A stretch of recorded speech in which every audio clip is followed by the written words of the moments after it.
नमस्कार दोस्तों, स्वागत है आप सभी का इंडिया अप फ्रंट यानी कि विवाद भारत पर एक बार फिर से। मैं हूं अजय। तो योगी को विधायक दल का नेता फिर से एक बार चुन लिए जाने के बाद शपथ की बारी, और शपथ से पहले जो शपथ के लिए मंच बना है उस पर लिखा है शपथ और प्रण। क्या बात लिखी है प्रण को लेकर के। और यूपी में सरकार बदलने के साथ ही जो परंपरा रही है कि नए जो मुख्यमंत्री चुने जाते हैं वो नई गाड़ी खरीदते हैं, लेकिन योगी ने इसके लिए इनकार किया है। उन्होंने कहा कि अपनी पुरानी गाड़ी से हम चलते रहेंगे, बस एक 200 रुपए का गमछा खरीदेंगे। और ये स्टेटमेंट देते हुए उन्होंने क्या कहा है, इन दोनों बातों को मिला करके सारी बातें साफ हो जाती हैं। योगी का नजरिया साफ होता है किस तरीके से, और किस तरीके से आने वाले दिनों में, आने वाले सालों में जो योगी की सरकार बनने वाली है उसकी दशा और दिशा क्या होने वाली है, ये भी सब कुछ साफ हो जाता है। तो आज इस वीडियो में मैं विश्लेषण करूंगा योगी के इन दो बयानों के आधार पर, जो कि स्लोगन के फॉर्म में है या फिर नई गाड़ी को लेकर के जो कहा गया है, क्या मायने निकलते हैं उसके, और उससे साफ होगा कि आने वाली सरकार की तस्वीर क्या होगी। लेकिन इससे पहले आग्रह आप लोगों से कि आप इस चैनल को सब्सक्राइब कर लें, बेल आइकन दबा दें, शेयर करें और लाइक करें। आइए मैं अब बताता हूं आप लोगों को कि ये दोनों बातें क्या है, प्रण क्या है। ये आप देख सकते हैं, आपके सामने आ रही है तस्वीर। योगी ने अपने प्रण में लिखा है, जो कि शपथ लेने के लिए जो मंच बनाया गया है उस पर लिखा है कि हम निकल पड़े हैं प्रण करके नए भारत का नया उत्तर प्रदेश बनाने को। शपथ राष्ट्रवाद की, सुशासन, सुरक्षा की, विकास की।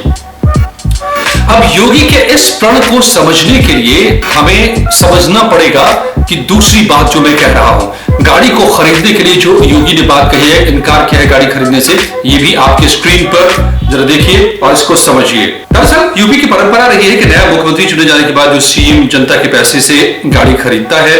मायावती जब सीएम बनी थी तो उन्होंने अपने लिए 1.5 करोड़ की लैंड क्रूजर का ऑर्डर किया था। इसी तरह अखिलेश यादव ने गद्दी संभाली थी तो उनके लिए भी 7 करोड़ वाली 2 मर्सिडीज एसयूवी खरीदी गई थी।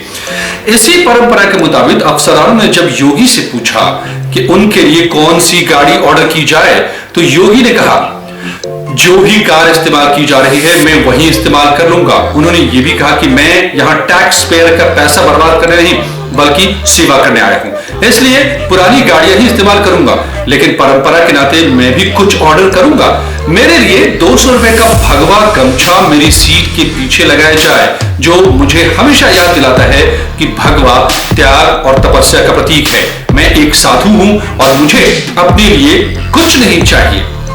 जी हां, अब इन दोनों स्टेटमेंट को दोस्तों अगर आप शामिल करके बात को समझिए और इनमें जो बातें कही है उनके कुछ अल्फाजों पर गौर कीजिए, उन शब्दों पर कुछ गौर कीजिए, तो बातें सारी साफ होती है। योगी का नजरिया साफ होता है और वो बातें, वो अल्फाज, वो शब्द क्या हैं, जरा इन पर भी गौर कीजिए। वो शब्द है राष्ट्रवाद, सुशासन, सुरक्षा, विकास, भगवा, त्याग, तपस्या और साधु। जी हां, अब इसको एक एक करके आप गौर कीजिए और समझिए।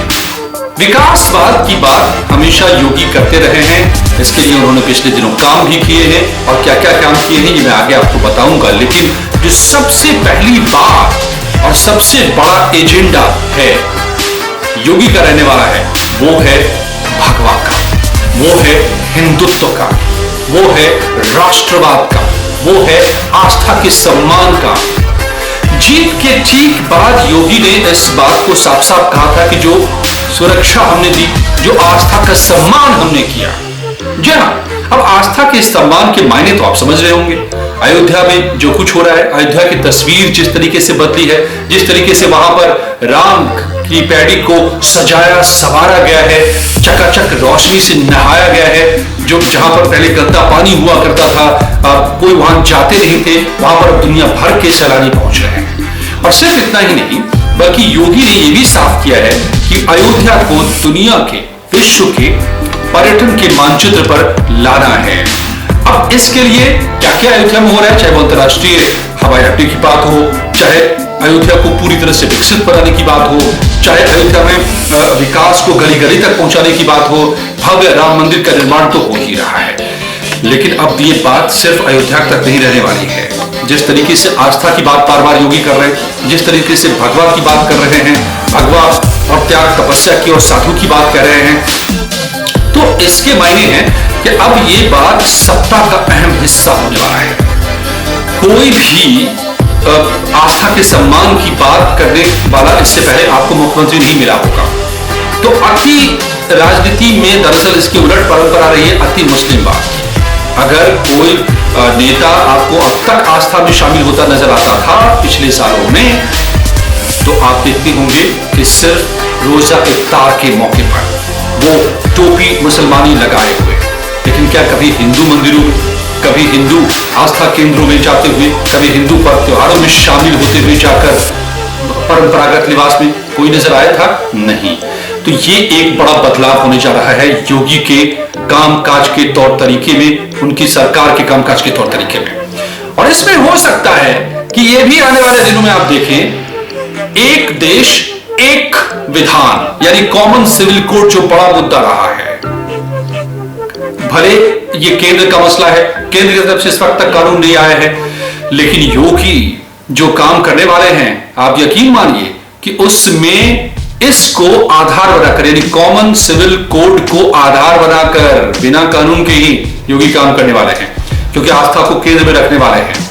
अयोध्या से लेकर आगे ये बात तक जा सकती है, चाहे वो काशी हो, मथुरा हो। चुनाव के दौरान ये भी मुद्दे उठे थे, अदालतों में है ये मुद्दे, तो ये कहां तक जाएंगे? और ये जहां भी जाए, लेकिन सत्ता और कामकाज के केंद्र में ये रहेंगे, इसमें कोई शक नहीं है। तो राष्ट्रवाद और आस्था, इसको प्रमुख रखते हुए जिन जिन बातों को लेकर योगी आगे बढ़ने वाले हैं, जरा इस पर भी गौर कीजिए कि योगी प्रदेश की तस्वीर जनता के सामने लाने की बात करते हैं। एक देश एक कानून यानी कि कॉमन सिविल कोड के नजरिए से काम करेंगे। भले अभी देश में यह कानून ना आया हो, पर यकीन मानिए योगी इस पर काम करने वाले हैं। आस्था का सम्मान करेंगे, हिंदू धर्म धर्म और देवी देवताओं का सम्मान करेंगे, जिसके बाद ये भी उन्होंने बात कही थी। सुरक्षा का पुख्ता इंतजाम, अब इस पर गौर कीजिए कि आस्था से आगे जब बात पड़ेगी तो सबसे पहले सुरक्षा की बात कर रहे हैं योगी आदित्यनाथ। और सुरक्षा में माफिया मुक्त और बुलडोजर बाबा के नाम से तो वो फेमस हो ही चुके हैं, लेकिन जो बात आगे वो उठाने वाले हैं और उठा सकते हैं, मुस्लिम बहुल इलाके जहां पर दंगे फसाद होते रहे हैं या फिर अपराध का गढ़ रहा है, वहां पर भी तस्वीर बदलने वाली है। पीछे भी बदली है। मेरठ में स्क्रैप मार्केट आप जानते हैं ना, नोएडा दिल्ली या कहीं भी गाड़ियों की चोरी होती थी तो मिनटों में वहां गाड़ियां कट जाती थी, ये फेमस है, सबको पता है। और वहां पर पुलिस भी नहीं जाती थी, मुस्लिम मोहल्ला है वो, लेकिन अब उस मार्केट को तो बंद कर दिया गया। लेकिन आगे क्या क्या बंद किया जाएगा? अब ऐसे कई उदाहरण हैं, चाहे वो सहारनपुर में बार बार दंगे होते रहो, शामली कैराना में बड़ा थाना रहता रहा हो, नाहिद हसन जो वहां से जीते हैं चुनाव, लेकिन बड़ा थाना कहलाते थे, थानों में नहीं फैसला होता था, बड़े थाने में यानी कि नाहिद हसन के पास होता था।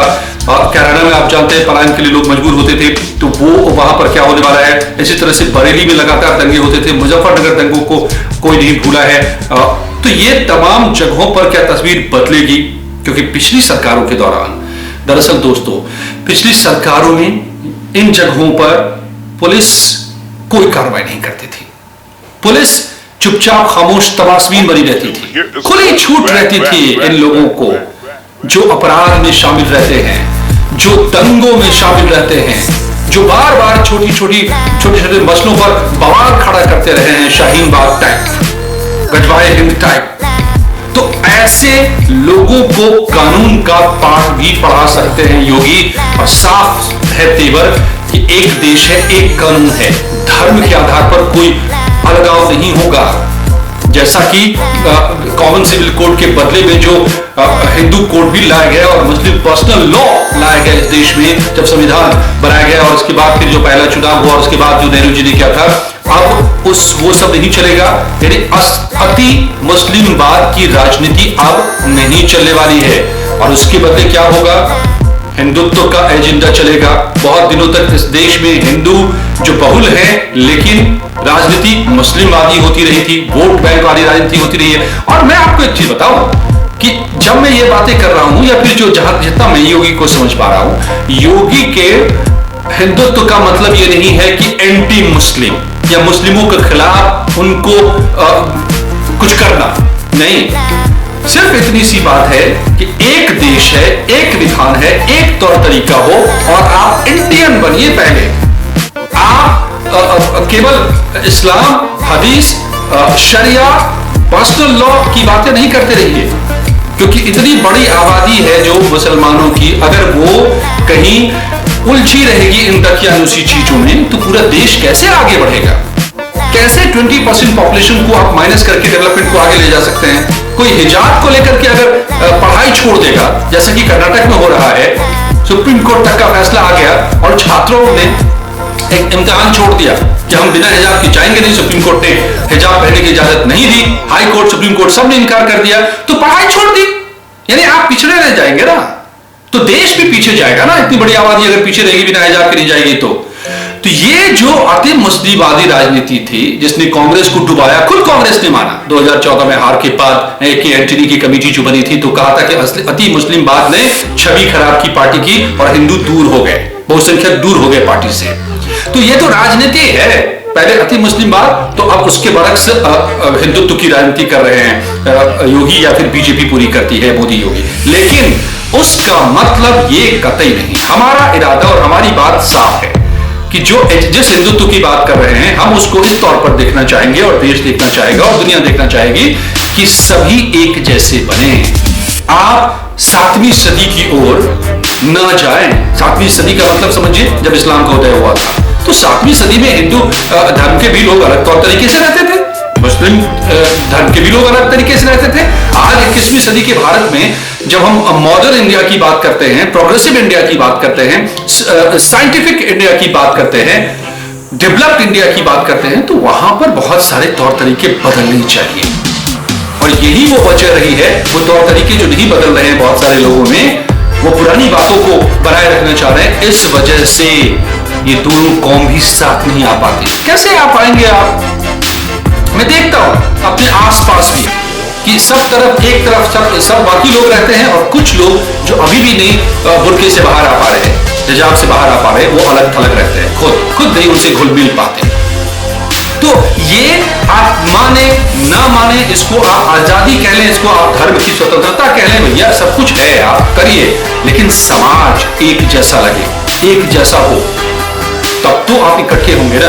आप अलग दिखेंगे, बिल्कुल अलग सलूक करेंगे, आपका नजरिया अलग होगा सब बातों पर, आप सब बातों को नेगेटिवली लेंगे। जो रुदाली गैंग है, जो शाहीन बाग गैंग है, जो टुकड़े टुकड़े गैंग है, उनकी बातों में पड़े रहेंगे। आप गजवाए हिंद के सपने देखते रहेंगे, तो कैसे फिर हिंदुस्तानी बन पाएंगे भाई?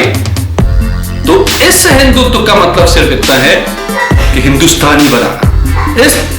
इस हिंदुत्व का मतलब सिर्फ इतना है कि हिंदुस्तानी बनाना, और इसी तौर पर हम देखना चाहते हैं। और इस यही वजह है कि यूरोप में सब अलग अलग छोटे छोटे मुल्क हैं। किसी दौर में बहुत लड़ते थे, लेकिन आज देखिए पूरा यूरोप एक है, यूरोपियन संघ है। क्यों? क्योंकि सब एक जैसे लगते हैं। भाषा बेशक अलग हो, लेकिन एक जैसा लिबास, एक जैसा नजरिया, एक जैसे तौर तरीके, तो सब एक हो जाते हैं। हिंदुस्तान एक है, लेकिन फिर भी लोग अलग अलग रहते हैं। क्यों? क्योंकि वो एक जैसा बनना नहीं चाहते। तो ये अति जो राजनीति ने की है, उस अति से बचना होगा, बाहर निकलना पड़ेगा। और उसके बाद जो डेवलपमेंट की सारी बातें हैं जिसका योगी बार बार जिक्र कर रहे हैं, चाहे वो हाईवेज बनाने की बात हो, 100 अंतरराष्ट्रीय 100 एयरपोर्ट्स बनाने की बात हो, या फिर तमाम तरह के डेवलपमेंट के प्रोजेक्ट्स की बात हो, या निवेश की बात हो, प्रदेश को नंबर 1 बनाने की बात हो, तो वो उस पर तो अमल होगा ही और होना ही चाहिए। और उसकी सबसे पहले सरकार होगी, उम्मीद होगी सरकार से। लेकिन साथ ही समूचा उत्तर प्रदेश जो 20 करोड़ 22 करोड़ या 23 करोड़ की जो आबादी है, 24 करोड़ की, वो एक जैसा हो।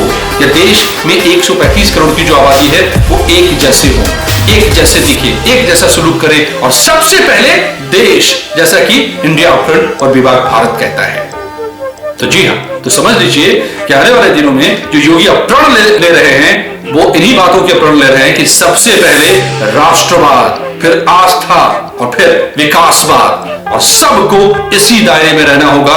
इससे बाहर कुछ भी मंजूर नहीं है। आप क्या सोचते हैं दोस्तों? कमेंट सेक्शन में बताइए हमें, और इस वीडियो को लाइक कीजिए, चैनल को सब्सक्राइब कीजिए और बेल आइकन दबाइए। धन्यवाद दोस्तों, नमस्कार, मिलते हैं अगले वीडियो में।